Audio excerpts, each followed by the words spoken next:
Hello, welcome to this tutorial on how to set up Unicart to connect a Magento 2 website to MYOB. Now in this tutorial we're not going to cover every option that you can use, we're just going to go through the basics to get your store and your accounting product linked up. So a bit of preparation first.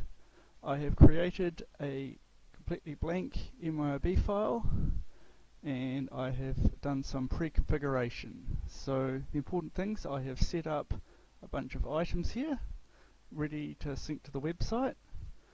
Important things within these is I've added a picture, and you'll see I've set up a category that each of these items belongs to.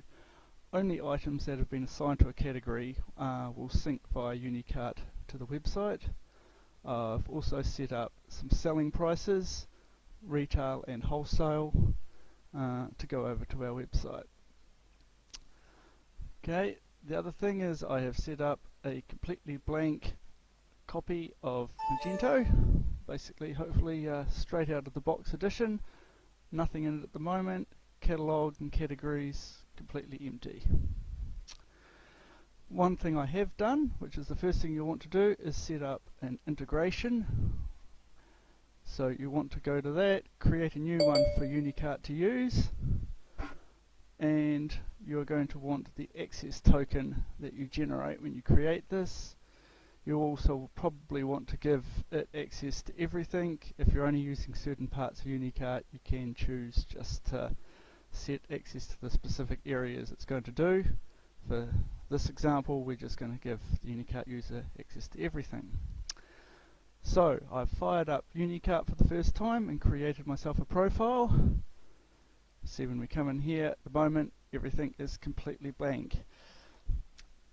So first thing we're going to do is choose our cart, which in this case is Magento 2. And we're going to choose our accounting product, which in this case is MYOB. We're going to go with the live version today. Obviously Classic is also supported.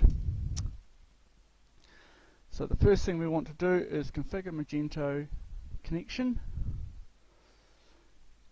So website URL will just be the website of the URL of your actual website, Magento 2.z.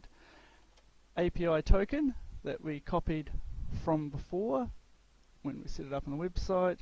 You don't need to worry about the HTTP username password, that's just if you've required a password.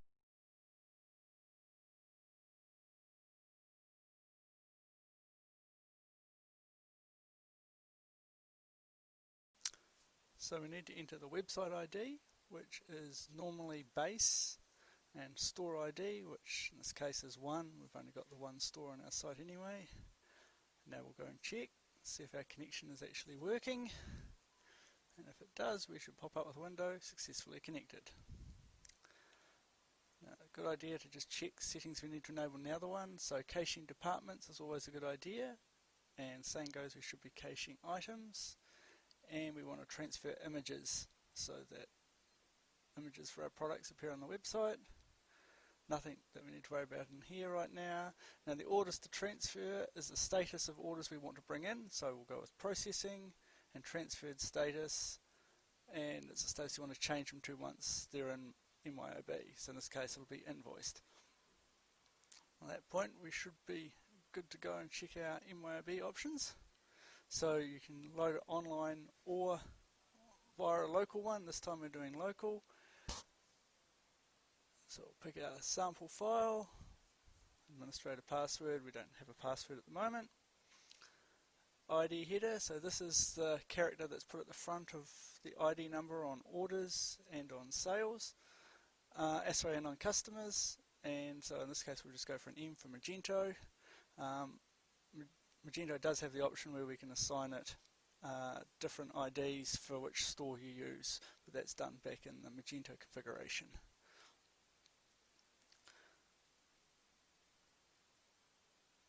We also put the manufacturer in 3, but we're probably not going to worry too much about that for today. Okay. To fill in some of these other ones, we need to exit and go back in to make sure our Magento connection has worked. And at this point, sorry, MYOB connection, you can now select the tax codes out of your MYOB file. You can also set up default payment terms for customers that are imported, and the same goes with this one. Everything else should be pretty simple to start with. As I say, there's a lot of extra options here that you can configure later, but they should be the basics that we need to configure. Now, I'd really strongly suggest that when you're setting this up, you just turn on one option at a time as you go, rather than trying to sync the entire lot at once from scratch. It's a good chance for things to go wrong. I'd also suggest backing up your website and MYOB before you start, because sometimes it can be pretty time consuming to remove stuff out or lose stuff you didn't want. Okay, we're going to set up some basic information under here. In this case we're using New Zealand. Temporary path can be anywhere, it's just somewhere where it's going to store the files. Multi-user warnings probably not needed, but if there's a chance that more than one person could be running Unicart at once, it's a good way to alert you that somebody else may already be running it. So the first step that we're going to do is the transfer of website categories, which in Unicart is known as transferring departments. Means the same thing, but MYOB has another definition of category, so it avoids confusion that way. So we'll run the sync.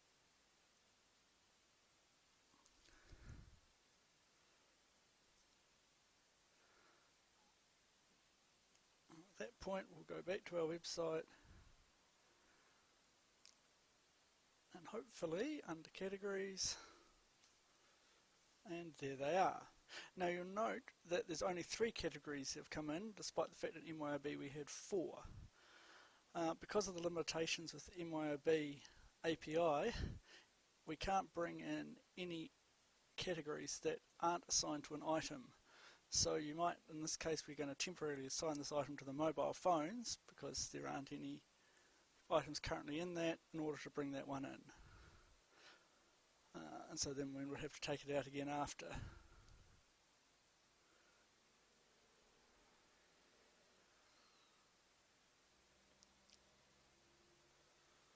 So run the sync again.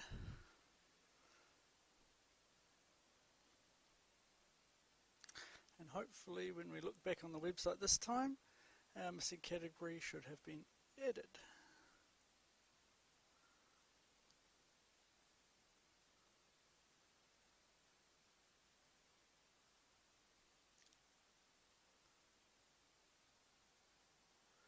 And there it is. Once the categories are in the website, you're obviously free to be able to move them around. Categories that are added to the website will not be updated, renamed, etc. Once they've gone there. Unicart only brings new categories across.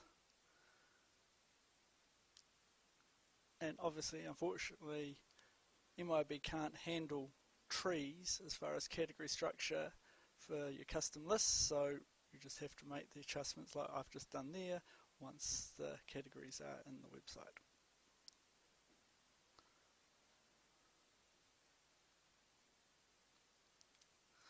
Go and switch this item, put it back into its original category, ready for when we sync items.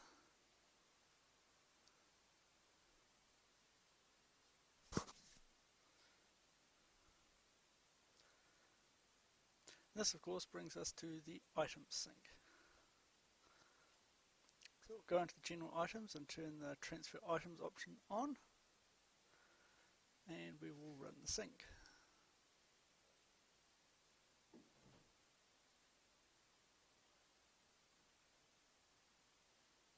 As I mentioned before, only items that are published, i.e. not inactive and are in a category, will get transferred over to the website.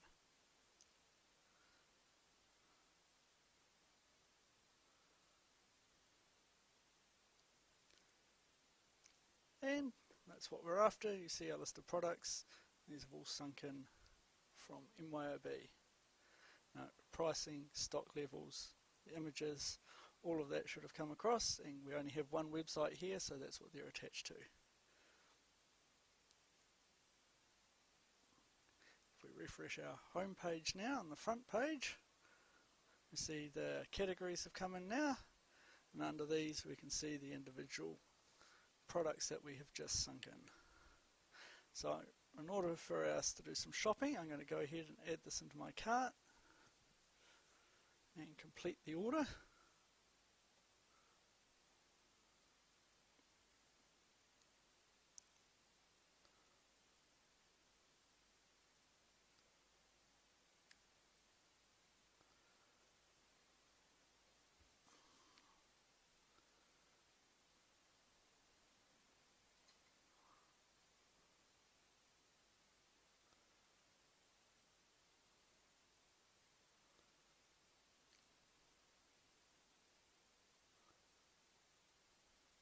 Okay, just pick any payment method, doesn't matter for what we're doing here.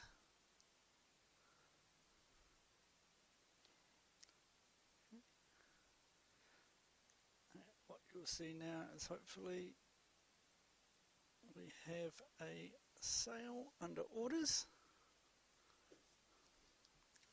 Now orders and customers attached to them will only get synced into MYOB once you have invoiced.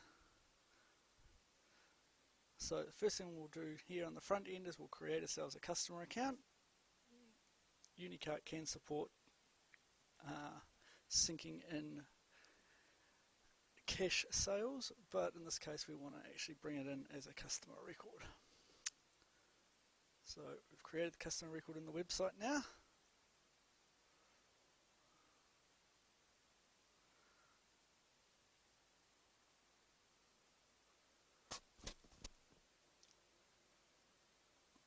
Go and enable the syncing of customers.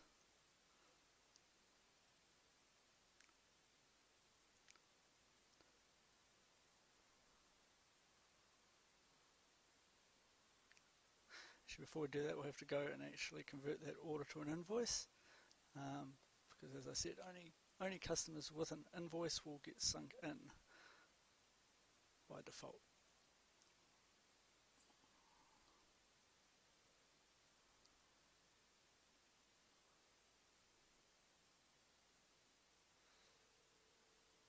Let's ignore that message, and we've created ourselves an invoice.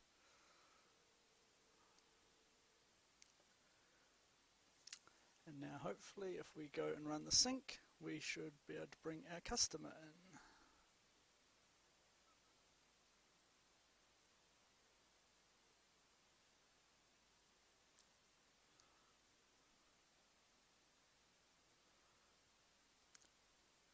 Sync complete, and hopefully we're going to find one new customer.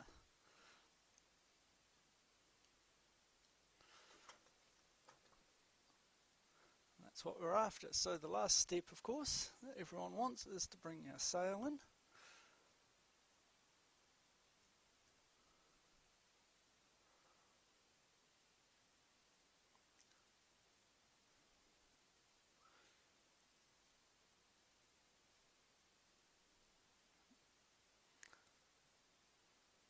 New order.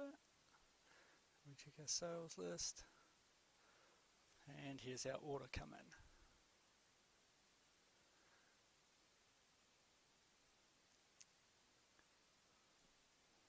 Okay. Now the last step in the sync is always the transferring of stock. This is because obviously once the sale comes in, your stock levels will be adjusted and you want to leave the correct stock level on your side. So that's why it's the last task in every sync.